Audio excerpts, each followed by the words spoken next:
All right, I think we can go ahead. So I want to start with, thank you so much, IAT, for joining us today. This is our fourth webinar in the series of Agri-Food Connect, and the first one in Georgia. And we have IAT Kukua with us today, and he's with his hat as the executive chairman of the Georgian Venture Capital Association, but he has many hats regarding the Georgian business sector and a lot of different sectors as well. So we're going to dive into that, of course, but I want to kick off to say thank you so much for joining us today, IAT. Thank you so much for your time. Thank you. So before we dive in, I wanted to start talking about what is Agri-Food Connect and who is Kök Projekt and what we do in really briefly, and then I would love to pass the mic to you to share your experience and expertise regarding the Georgian ecosystem. So what is Kök Projekt? This is going to be a repetition for some of our participants to our webinars, but I would love to go through who we are and what we do. So we are Kök Projekt. We are an agri-food sector accelerator and a corporate innovation partner that works on empowering the entrepreneurs and startups for the future of food. What we do is that we work together with companies, NGOs, and governmental organizations to develop acceleration programs to support entrepreneurs reach their potential and beyond. What we do is that we cover all of the tracks of the food value chain. We see it as a cluster. We don't diversify agriculture, food, and water as a different sectors, but we rather approach it as one. Therefore, we work with startups within all across the food value chain and working with them to empower them and to strengthen and scale their startups and to reach their potential. And Agri-Food Connect is actually our first online agri-food entrepreneurship program that we've developed to help startups, to support startups, to integrate their products and services to the new normal, if I may. As you know, with the crisis and with the changing consumption habits, with the changing needs in the production, we are approaching a really a new future for the agri-food sector. Therefore, we've been working with our local partners all across the world to create a global conversation around agri-food sector where the startups, the entrepreneurs are taking the initiative to change and adjust to the new norm. We believe a virtual collaboration that will create a more sustainable collaboration in the future. That's why we are building these platforms and organizing these activities for startups to being able to reach out the companies, potential partners, and also have the opportunity to integrate their products and solutions to various countries and various ecosystems all across the world. What it is that the Agri-Food Connect has 4 pillars, which is the first step is the one that we kicked off with the series of webinars. So we are collaborating with our local partners as such today with the Georgian Venture Capital Association, is that to create an opportunity and create the platforms where we can share the insights of each ecosystem. So today we're going to listen the insights and also the in-depth information regarding the agri-food sector and also the business sector in Georgia. And then we will be moving into the online sprint in the upcoming, working with startups and involving companies to create and integrate their products and solutions directly into their value chain. And the next step will be, we will be selecting the top performing startups within this sprint and working with them on an agile mentorship program, work with them on their products, services, and their portfolio. And on the last step of the Agri-Food Connect program, we will be working with those startups on a pre-acceleration program where we accelerate the integration of their products and solutions directly to those companies' value chain. So we are aiming an impact, we are aiming to empower the startups, and we want to do it online. So that's pretty much what is Agri-Food Connect. If you would like to learn more about our organization, Agri-Food Connect, or the other awesome stuff that we do regarding the agri-food sector, you can log into our website, which is kökprojekt.com, and you can register to our newsletter. And also, you can join in to our digital community, which is the Kök community, which is a Slack platform where it features a lot of sector representatives, startups within the agri-food sector all across the world. So be sure to check our website. You can check our reports and also definitely join to our Slack group. So, so today's topic, Agri-Food Connect. As I mentioned, this is our fourth webinar, but the first time we're doing it in Georgia. And today we have Ayeti Kukua with us as the executive chairman of Georgian Venture Capital Association and the owner of Many Hats. So Ayeti, I wanted to say welcome and thank you so much for your time today. I would love to pass the mic to you to explain, your background, your expertise, GVCA, and other awesome stuff that you guys do in Georgia. Ayeti, your mic is on mute.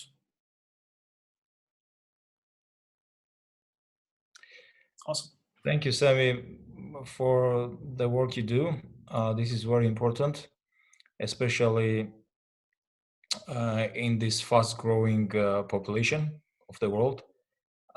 And whole world, it's not only Georgia, but whole world should be interested to use resources efficiently because population is growing very fast and we have to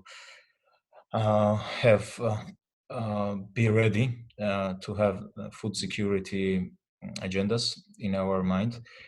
Good afternoon, everyone. It's our pleasure to give you some insights about Georgia. And first of all, I will start with my experience. I worked in consulting companies, in commercial banks before I started my own business. And I'll briefly mention my connection to agriculture. While working at banks, I had special narrow direction of agriculture, which was financing long-term interesting agricultural products. In my own business, I have a leasing company, and we are one of the few leasing companies in Georgia who is oriented on financing agriculture. In our microfinance business, which we sold 5 years ago, we were also had more than 60% of our portfolio in agriculture. And in our M&A, we are also interested to bring a lot of interesting foreign partners and know-how. Last year, we brought, it's a little bit confidential, but one of the world leading brand in Georgia who will start with the exclusive know-how and will start exporting from Georgia. It was several $1 million transaction. At GVCA, we are very interested to use this experience and help local startups, help the world to solve problems, because we have in Georgia many entrepreneurs from different nationalities, background, and it's a very interesting country in terms of diversity of culture. Accordingly, there are many ideas, and this brings big competition. Georgia is like small United States or small Rome, because all these nations are here. They are bringing their competitive advantages. Right. And if we create this, it's same, I think, in like Russia and Turkey, because these are also very diverse nationalities, and it's we can compete with the rest of the world because all these guys are bringing their own competitiveness, Right. which is really important. So in order to be very competitive, you have to consider all the aspects, because you cannot go to any part of the world if you are not operating in competitive markets. And Georgia, in terms of agriculture, very traditional country. We have so many advantages, and I will list all of them, so it will be very interesting. And I will be also listing the opportunities. And if you find any opportunity, you can come to us either for financing your business venture, Right. which we can also co-finance, or we can help you with the fundraising. So we are open at GVCA with our international partners or our own funds, because we run our own funds to get interested in your own projects. So first of all, we have in Georgia very important resource, which is one of the most important resources in the world. It's more important even than oil, which is water. Right. Because today water represents a very important resource, as 17 countries out of the world leading countries are considered as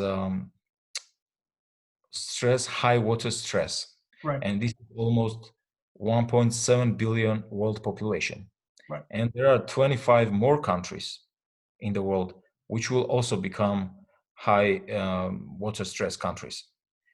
And for some reason, 14 out of these 17 countries are very close to Georgia, right. which creates for you guys big opportunity to export. Because let's say Middle East, where if you want to survive working outside under like 50 degree, you have to drink a lot of water, right. not right. dehydrated. And there are European companies who are exporting to Middle East, which is like halfway through Georgia. Right. So right. we are much closer to Middle East. We have so much water reservoirs, which is enough for even for Europe, like 300 million population. And exporting from Georgia is, of course, logistically cheaper. Resources are much cheaper. You know, Georgia is one of the lowest tax countries in the world. We are in top 8. Right. We have agreement in doing business in Georgia is in top 10 in the world. In terms of logistics and infrastructure, you know, Georgia can export via sea because it's not a landlocked country. It can reach all these countries via motorways, railways, and via airplane. It's like 2-hour flight to all of these 14 countries out of 17. So there are many opportunities there, especially during Soviet Union. 40% of Soviet tourism was coming to Georgia all year round. Georgia had, you know, like more than 200 million population, was exclusively oriented on Georgia because it had everything. It was cheap, and we have everything from skiing resorts. Even in July, you can ski and swim in the sea, in the Black Sea, you know, which is very unique for the small country. Accordingly, all our hotels were always booked, and this creates huge opportunities for agriculture because today last year we got 9 million tourists, which is almost three times like Georgia population. Accordingly, currently Georgia is not ready. We are importing everything. But this is huge advantage. According to Michael Porter, who is Nobel Prize winner from Harvard University, competitive advantage of nations are shaped by these opportunities, because if you have so much tourism, you can grow your own products, and then you can start packaging, because you grow all these products, then packaging industry may become competitive, then exporting infrastructure, you know, all these transportation means and cargos may become competitive, etc. Right. Georgia mineral water. Georgia exports around 400 million bottles, and it used to export almost 500 million bottles to Soviet Union. Right. And also the wine. These two industries created a glass industry because there was so much demand on, according to Michael Porter, which is, I'm trying to explain how this will work in terms of agriculture. If you have so much demand of mineral water outside Georgia, you try to have your own local glass or cork or labeling industries becoming strong, because you have so much demand. Right.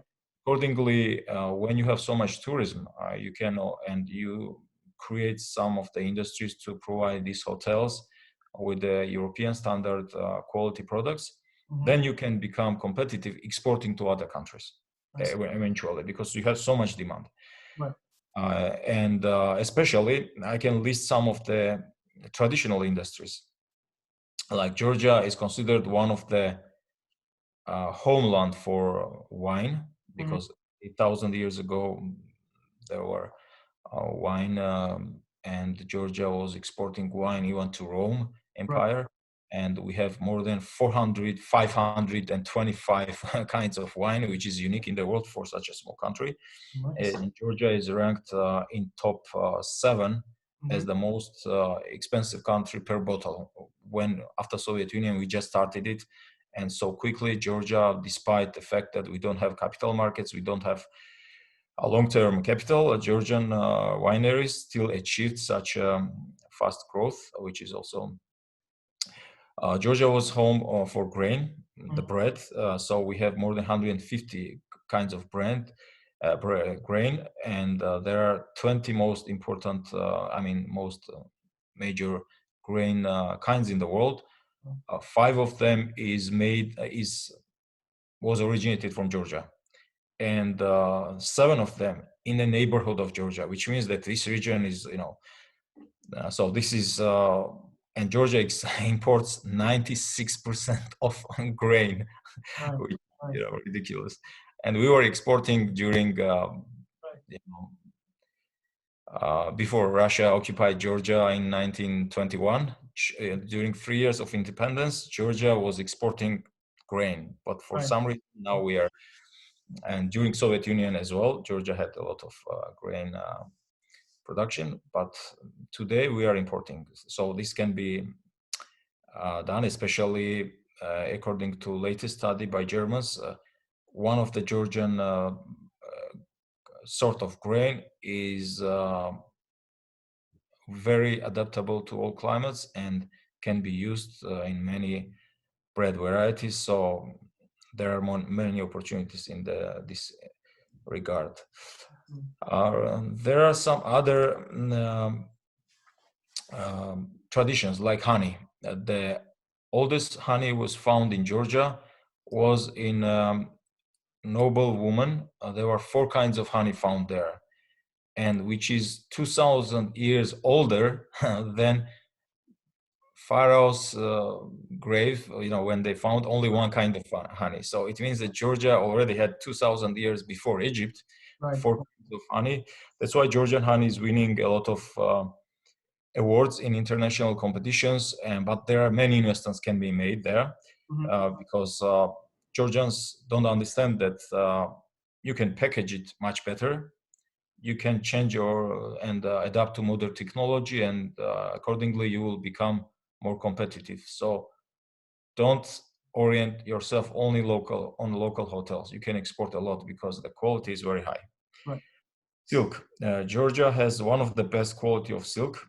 If you compare Georgia uh, uh, to China, which is also a big silk exporter, Georgian silk worm is weighing silk from 8 millimeter to 8 milliliter.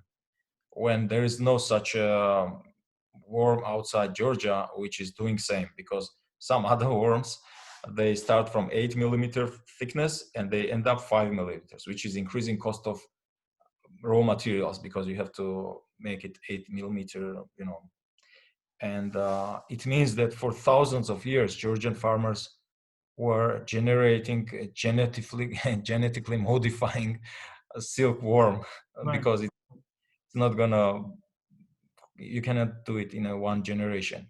I see. And silk is, it has many different usages for military to, some other purposes, as we all know. And there is a huge potential there as well. And we see no investment there. And we are ready to come up there because in connection to silk, there is a very high protein food industry, which can export and no one can compete.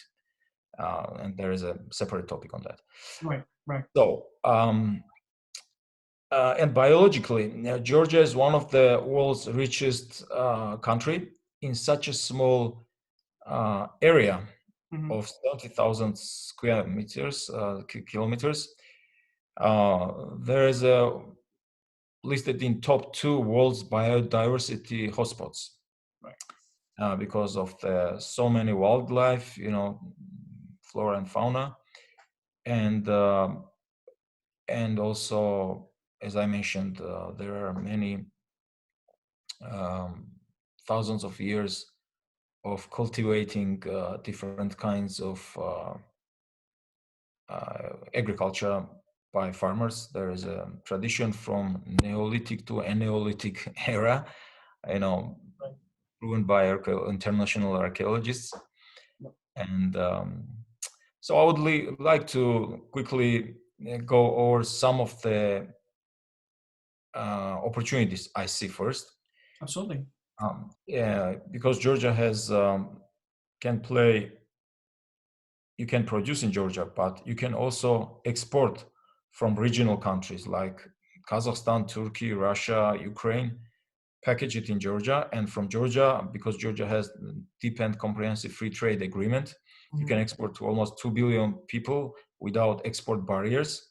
Plus, from Georgia, you know, logistically, Georgia was during Soviet Union was always playing hub to exporting everything exported from Georgia was going to um, Central Asian countries like Kazakhstan, Uzbekistan, Tajikistan, Kyrgyzstan, Turkmenistan, then Afghanistan, and all these countries. So there were huge warehouse infrastructure in Georgia, and it was done via sea and then via railways. And now China, Azerbaijan, Georgia, and Turkey, they are in the railway agreement, railway The development. One Belt. Yep. Yep. Yeah, from Beijing to London, you can go via plane, via train, and there will be a lot of goods exported. And once it starts, having warehouse infrastructure and having databases for startup innovation companies for food industry, because food industry needs quick delivery. You cannot have months waiting for the goods because it will get spoiled, and it's a seasonality. People want some goods during winter time, some goods and so it will be existing in Georgia. That's a very good opportunity there. As I mentioned, Georgia is in ease of doing business in top 10, in low taxation in number 8. Right. Personnel is also more or less qualified to the salaries they are getting. It's still competitive to some of the countries who are involved in agriculture, like let's say Netherlands. Let's say I also forgot to mention that we have Suguni cheese, which is one of the best known cheese in the region. Right. Everybody knows it in Russia and post-Eastern European countries. And Georgia used to have a big export of it. But today, if you imagine New Zealand, which is so far away, almost to close to Antarctic, and New Zealand is exporting $1.4 billion of cheese. When you have to transport, you have to take so much transport from New Zealand to Georgia. Maybe you need I don't know weeks to come. And Georgia is situated here. Everybody knows about Suguni and Georgian cheese because we have tens of variety of famous Georgian cheese. Right. And you are not even exporting 25 million. Forget about 1.4 billion. There is so much opportunities. And even in US, Russians, Ukrainians, and ethnic post-Soviet Union countries, you buy all this cheese in Russian restaurants. Right. Because, you can export to anywhere because all this Soviet Union population went to different, to Germany and US and some other countries, and there is a demand on it. And you can supply all these countries without spending big marketing budget because there are already existing clients and retail chains and shops. For example, in New England, in New York, and many states, you can, because Americans don't mind, you can find shops with only Russian scripts, and it says now products, Georgian Borjomi, which is mineral water or cheese, whatever. So this is a huge opportunity. And let's say New Zealand is a capitalistic country because Georgia break out from Soviet Union like 20 years ago. Right. But what about Belarus? Because Belarus exports $800 million of cheese, Right. you know? Right. And so there is Georgian farmers who are in dairy. You have a lot of work to do, and you have opportunities, and we are here to help you if you have some. Awesome. Not only cheese, but also yogurt. You know, worldwide, Georgian yogurt is worldwide known because it's one of the oldest products, and it is very special.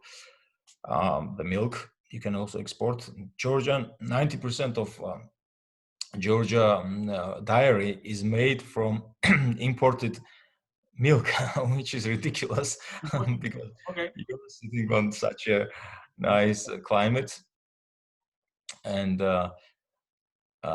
so we have to have this here. And so same with the wineries, ways, you know, fruits, dried fruits, hazelnuts, nuts.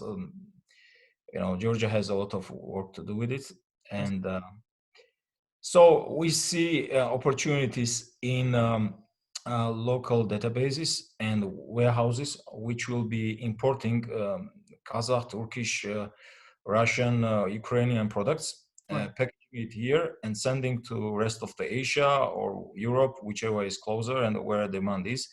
So because it will be packaged in Georgia, uh, it will have no tariffs. For Right. example, to China, we can export 98% of all our products without tariff, barriers, and we can export to US and the European Union. So there are many opportunities. Also, in comparison to Ukraine or Russia, Georgia is closer to Asia, and in terms of infrastructure and railway, it's closer. And there are all these opportunities you can have, and we have some ideas. If somebody is interested in this regard, we are ready to share our experience and bring you investors if you need some help. Excellent. Also, in terms of like I mentioned, we are financing all this during last 10 years, 15 years most. In our leasing portfolio, we had a significant part of agri-leasing, which is exporting high quality Georgian wine, honey, Right. and all the products. And it helps also in terms of agrotourism. Right. Because all these unique wines, which is only produced like, let's say, some of the Georgian wines are made only 15,000 bottles, or some of the rarest one even less than that. And you can see in some of the world markets fabricated this wine in million bottles. It's impossible because it's just 15,000 bottles. Right. So you have to price it very high and say this is premium wine. It's not produced in millions of bottles. So Right. there is opportunities in terms of some kind of scripts which you can create and have these bottles verified that it's real, or this wine. And there are many opportunities. By this, Georgian wine exporters can achieve premium because one bottle you can sell for hundreds of dollars, starting from $80 minimum, as I know. It's already sold, but some of them are sold for a couple of hundreds. And I remember in New York when I was at my friend, he had the birthday party, and his Russian friends gave him some Georgian wine, and he looked at it and said, "Is it fabricated right?" I said, "Yes." That's the real one. Yeah. So there are many opportunities. Georgian Georgian farmers are losing these opportunities. And in regards of,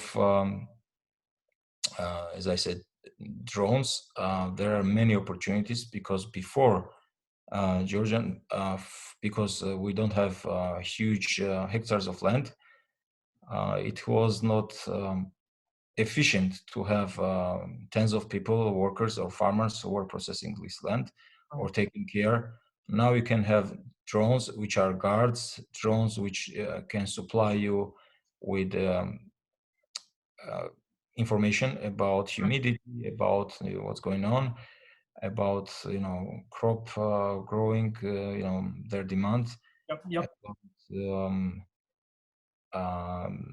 all these cattle. They're it's very efficient, so you can have because farmers cannot have it.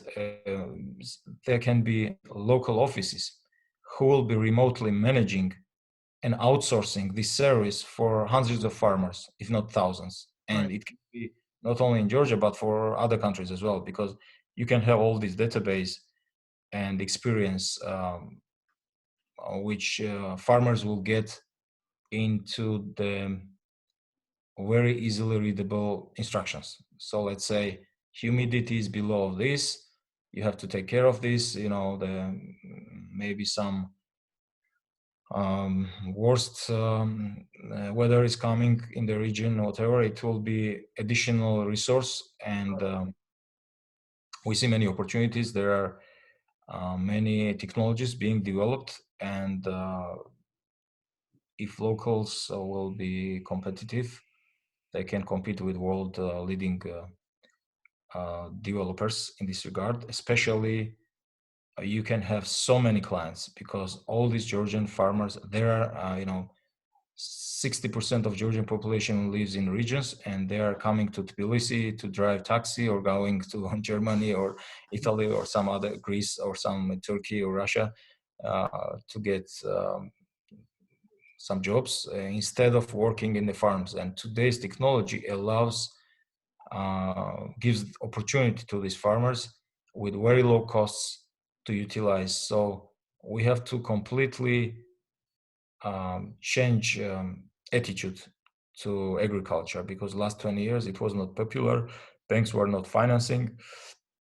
But today we see that climate is changing, there are demand on food, and there are premium food, and there is a non-organic food which is cheaper, and Georgia should orient itself on organic. So you can charge premium prices on some of the product, like I said, on honey, on some dairy products, and wine especially, and also laurel leaves. I remember my grandfather, he was exporting laurel leaves to Poland and Germany like 100 years ago. Right. And Right. his kids were all studying in Europe.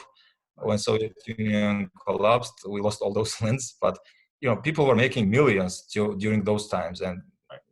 laurel is here, and it's not in many countries. There are like 6-7 countries which export laurel leaves, and there are many opportunities there because we have a leasing company, and we know we can provide some efficient technology which helps farmers process and package very efficiently, and you can export.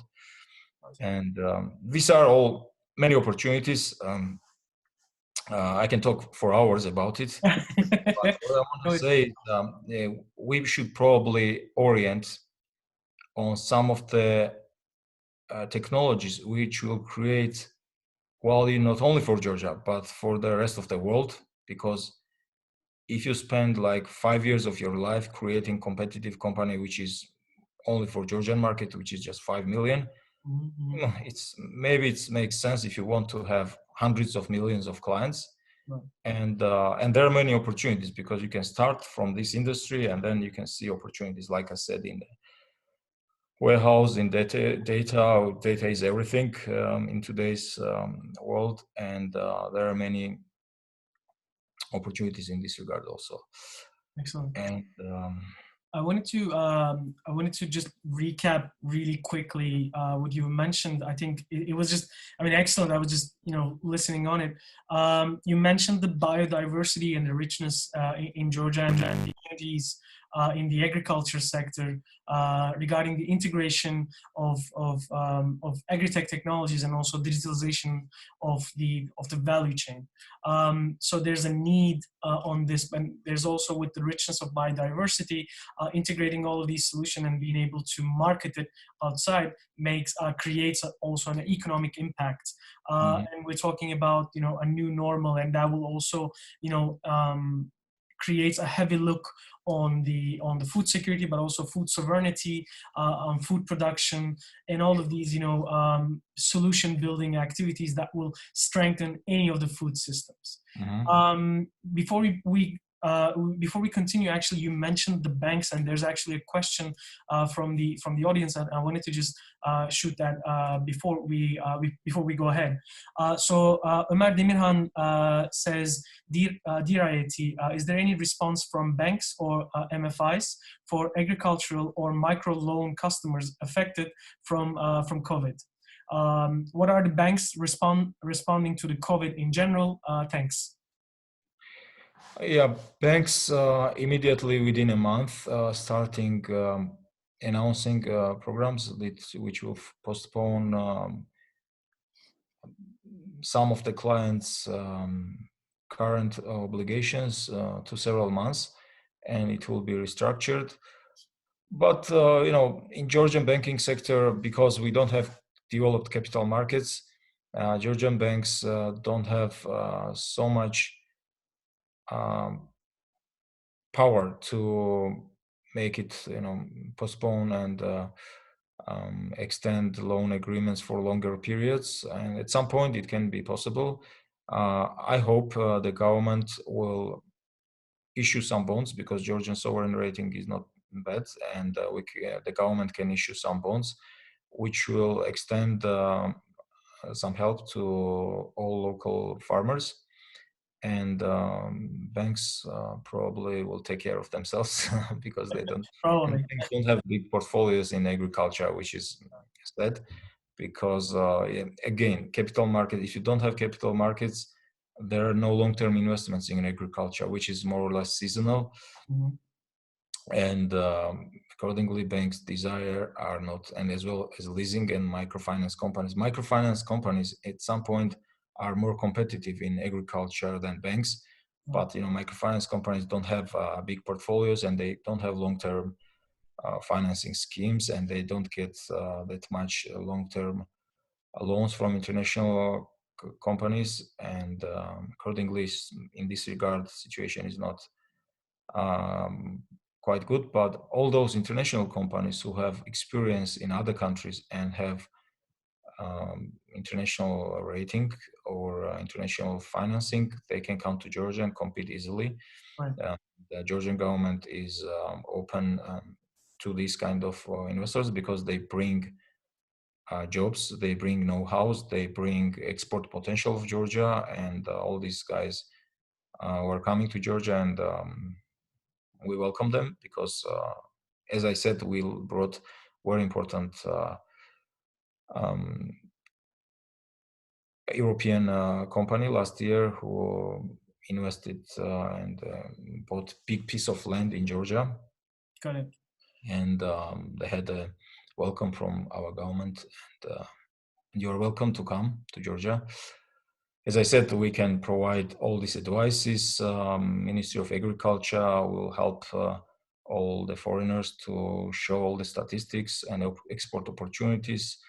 And there are some programs also from World Bank, but once they see interest from Georgian farmers and investors, then World Bank and banks and everybody will open up. But today we have poor farmers who could not get enough size of the businesses, and they are going outside to work or coming as taxi drivers to Tbilisi or changing their jobs, which is a shame for such agricultural traditional country. So leaving the land and moving to the city and creates this sort of like a gap within the sector.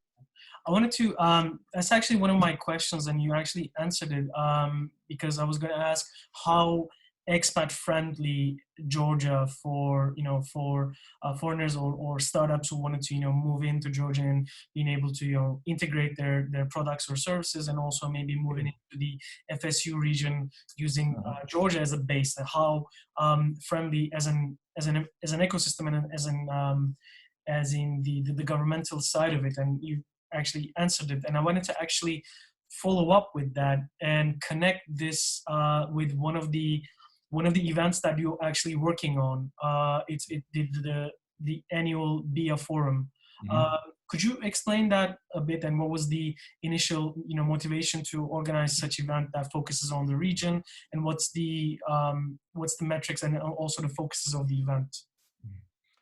We are a very unique company in regards of we are a state-oriented company. We are a commercial company, but our unique mission is that to create value for the economy by investing and bringing investors to strategic industries of the country. So when I came back from US, I did my MBA there. We started Credit Bureau, which created a good platform for local banks, and within 5 years, banking sector grew significantly. Because before that, banks were calling each other regarding particular loans, and it was taking too much time, and suddenly it was all online. And that was first company. Then we established microfinance company, leasing company, and all this what we are doing every day is so we are very interested to help and develop this in Georgia, and accordingly, coming back to your questions, can you repeat? Sorry. Yeah, absolutely. I was just asking the idea of Be a Forum. The forum Yes, that yes. you invite Okay. all of these. Be a forum. Usually, companies make money by forums because they are specialized on forums. Our company was not charging anything.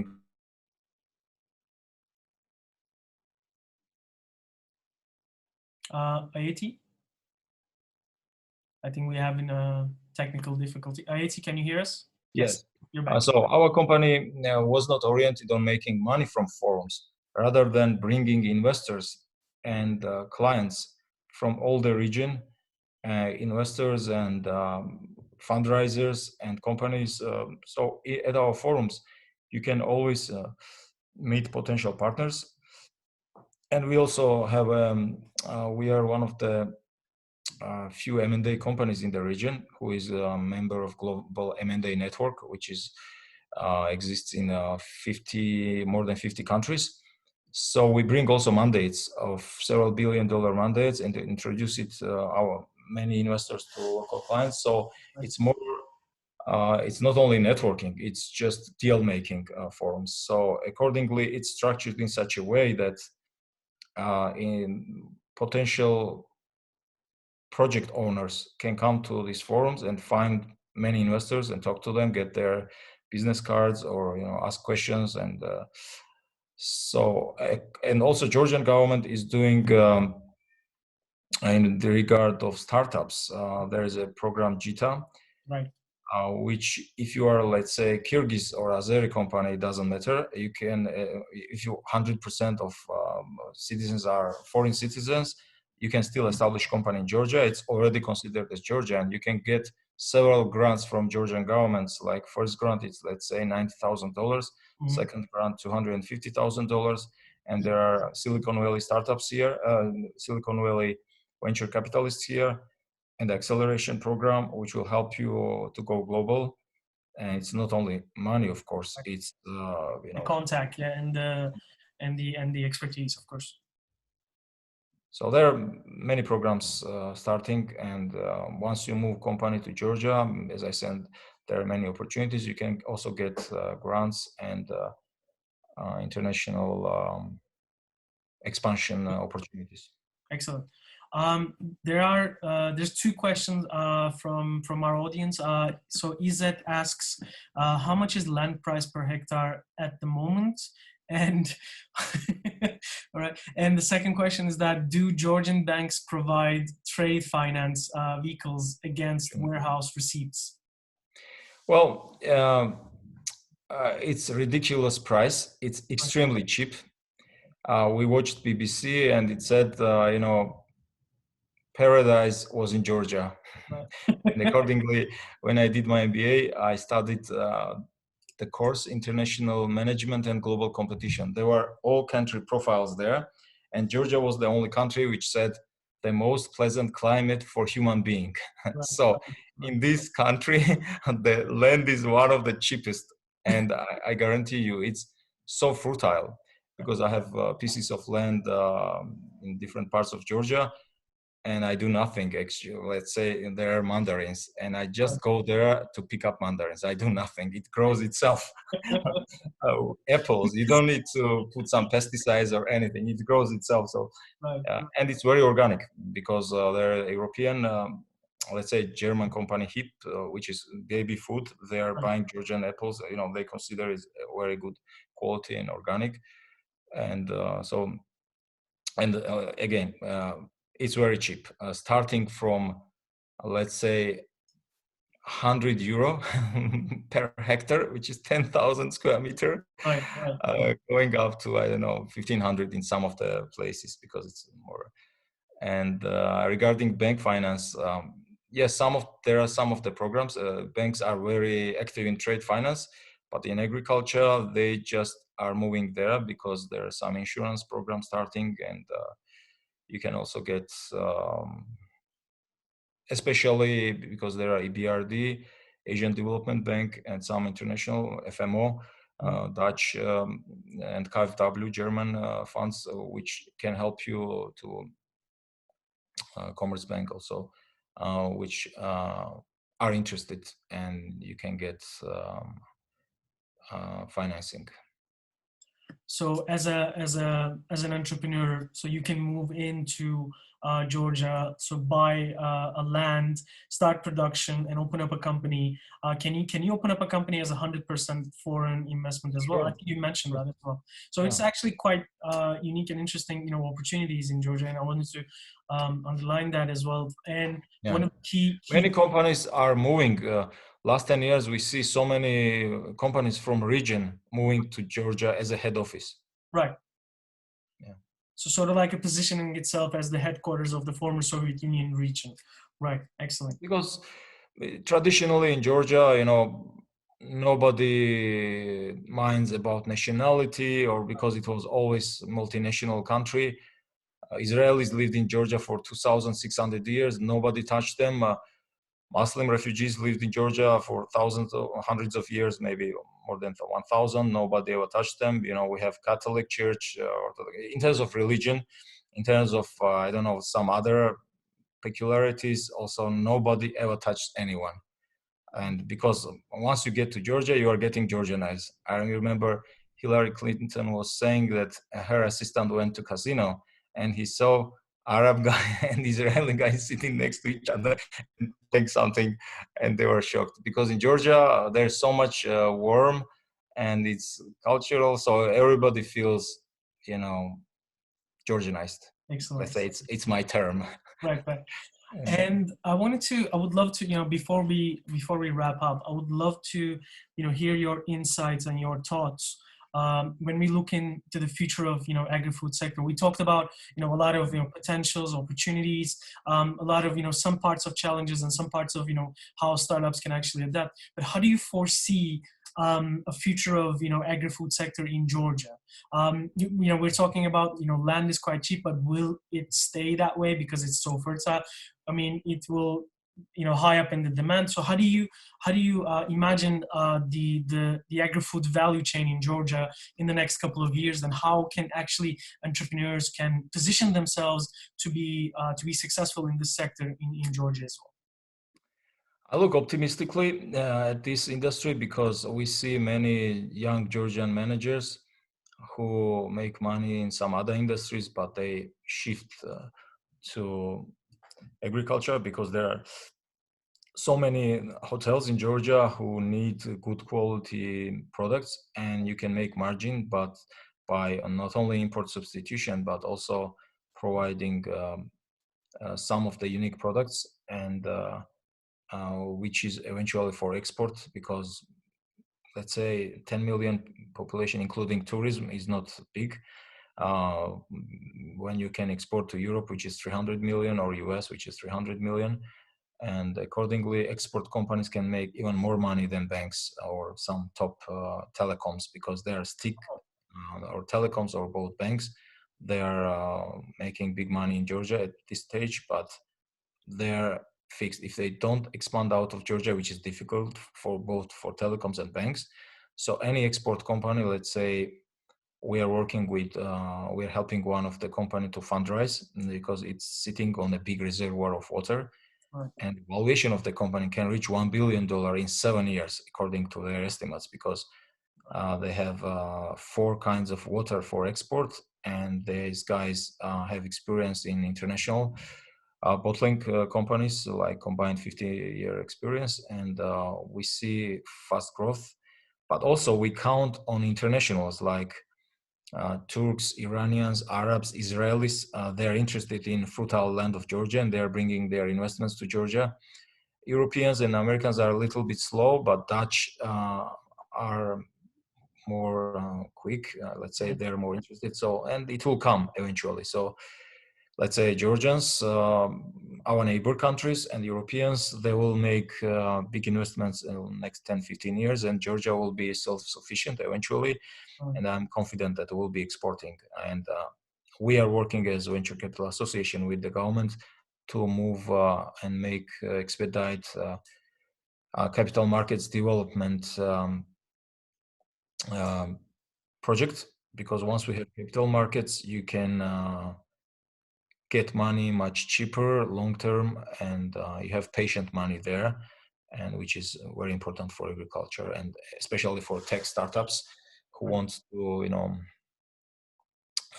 get good exits or liquidity. So we can easily say, if you are a agri-tech entrepreneur or a water tech entrepreneur, which is one of the crucial keynotes that I took from your talk, water tech and water entrepreneurship, and also the water sector itself, quite huge in Georgia, and could become a massive sector for entrepreneurs to being able to integrate their solutions and products in there, and to say that it's quite open ecosystem for entrepreneurs to understand and try to move there and test our chances, and also jump, if I may, to the FSU region from Georgia makes sense for a lot of entrepreneurs as well, since it's so open as an ecosystem too. It's not an expensive country. Yeah. It's a very open country. You can have office, very cheap labor force still, and office costs are very low. You can have open. Georgia is becoming nomadic country for Europeans coming to Georgia and working in open spaces and paying less taxes, much less taxes than Europe, and getting freelancing contracts from Europe, getting good salaries in Georgia, but same time having very low cost, and abundance of professionals is increasing in Georgia. So you can find let's say part-time professionals who have European experience or education and working for multinational companies. You can find them in Georgia and hire them as a consultant. So it's not expensive. Like we are developing this Finnish school, which is very expensive projects, and the architecture is very expensive. But instead of bringing Finnish consultants, we find here German or Portuguese architects who are getting these Finnish projects and doing it much cheaper. So similar thing can happen to local tech companies who need good finance guys, good managers, marketing guys, all these you can find eventually here. Excellent. Ayeti, thank you so much for joining us today and sharing your insights and your experience, and also the deep dive in the Georgian agri-food ecosystem and also the sector, and it was excellent. Thank you so much for your time joining us. Thank you. Good luck with your project, and we are looking in partnership to develop partnership with you, and we are open to our audience for if they need something. We are here. Awesome. So thank you so much, Ayeti, and thank you so much for joining us today to the attendees. So we'll see you in the next webinar. So thank you so much and have a nice evening. So thank you so much again, Ayeti. Take care.